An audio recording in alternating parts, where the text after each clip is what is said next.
टाउको दुखेको मलाई चाउचाउ बनाएर ल्याइदेऊ न बेबी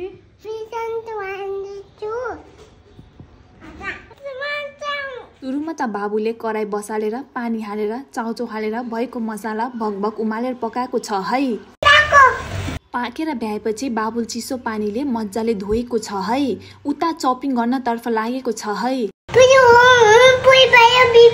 भए तापनि बाबुले प्याज काटेर एउटा बाटामा राख्यो। मसिनो गरेको धनिया, लसुन, चाउचाउको मसाला अनि तातो तेलले झ्वाइया जानेको छ है। गरेको चाउचाउ हालेर मिक्स गर्न तर्फ लाग्यो है। चाउचाउमा भएको कलर यसरी हालेको छ है। यसरी तयार हुन्छ साँधेको चाउचाउ है।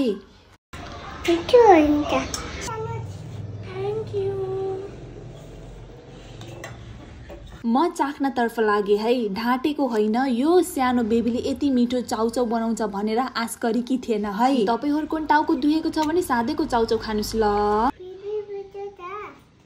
छोरा एकदम मिठो छ। टाउको दुखेको थियो तिमीले दियौ, थ्यांक यू।